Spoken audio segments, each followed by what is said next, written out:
Perhaps we should start with the basics.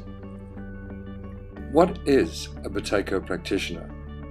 Presumably, it is a person that teaches the ideas, methods, and techniques of a Russian medical scientist named Konstantin Pavlovich Buteyko. Dr. Buteyko and his early followers had a reputation for being able to reverse a diverse range of serious chronic health problems such as asthma, allergies, bronchitis, diabetes, emphysema, and hormonal problems. And this was how the method gained its credibility, through testimonials, media, and published medical trials. It was officially introduced to the West in the 1990s by a protege of Dr. Buteyko named Alexander Stalmatski.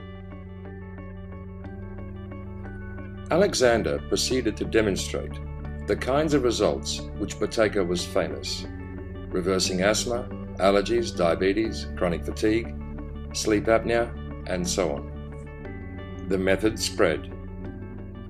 Stalmatski and his followers trained other practitioners, and other practitioners trained other practitioners. And over nearly several decades, numerous Buteyko-related organizations, alliances, groups, and associations have arisen in Australia, New Zealand, UK, Europe, Canada, and the United States. Perhaps as many as several hundred Buteyko practitioners have been trained all over the world.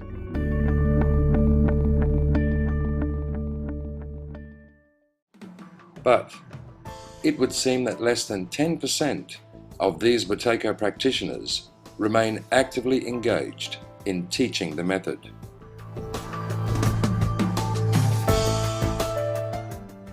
This seems a bit strange.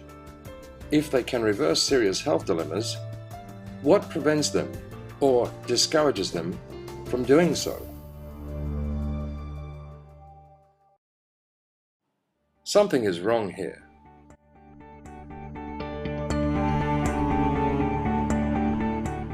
Perhaps reflecting on Dr. Buteyko's rules for the training of practitioners may shed some light on the situation. Dr. Buteyko's rules for the training of practitioners are as follows. 1. A person should not commence practitioner training until they had personally developed a high degree of skill with his method. 2. An aspiring practitioner is indentured to an experienced practitioner with whom they work closely, assisting them and working under their supervision. 3. As and when they develop skills, they are permitted to attend to students whom their teacher believes they are sufficiently competent and experienced to manage.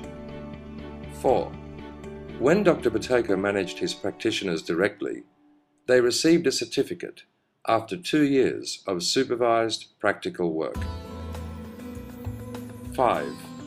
A diploma was issued after a practitioner had demonstrated consistently good results with a wide variety of conditions and after they had seen several thousand patients over an average period of 5 years.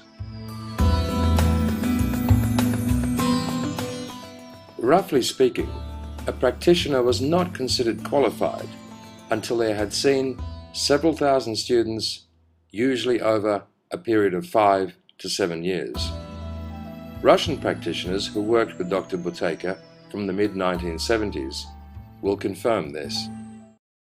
This is a very different system to what is commonly offered as practitioner training these days. It is possible to become qualified or accredited by various Buteyko organizations after a few weeks or months. And for the most part, it seems this style of training is offered by people who generally didn't themselves become qualified according to Dr. Buteyko's training criteria.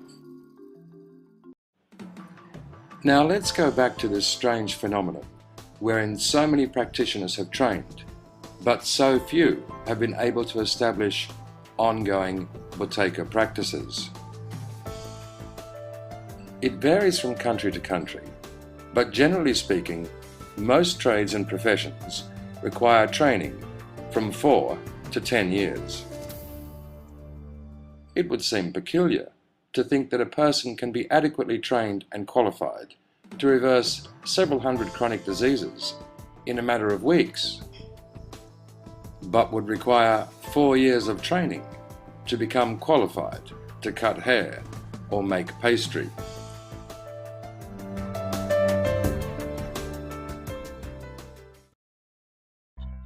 Generally speaking, aspiring practitioners have been attracted to teaching the method because they are either convinced of or have experienced firsthand its authenticity.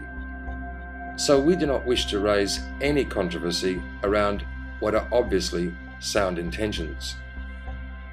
But we do wish to clarify the contrasting range and scope of how Buteyko's method is promoted and taught. According to Dr. Buteyko, to be viable as a Buteyko practitioner, one must obtain results with serious conditions, not just blocked nose, mild asthma, and simple allergies. I think unless you develop a reputation for treating serious diseases, you won't generate enough interest to sustain an ongoing practice. Within our group are amongst the most experienced and qualified Buteyko practitioners in the world, including Russian practitioners who worked with Dr. Buteyko for decades, and the first Western practitioners to receive official diploma qualifications from Dr. Buteyko. If you are interested in Buteyko Practitioner Training, you may be interested in the Learn Buteyko Facilitator Program, in which aspiring practitioners have the opportunity to work under supervision of a fully qualified practitioner via internet video conferencing. This new communication technology actually provides the opportunity to continue the practitioner training tradition that was established by Dr. Buteyko. Real experience in real time. Observe positive results from first-hand experience instead of theoretical speculation. Actually work with someone who has already successfully treated thousands of students and conducted hundreds of workshops. Be able to confidently offer the Buteyko method even to people who suffer with severe and complex diseases. For more information, please go to www.learnbuteyko.org.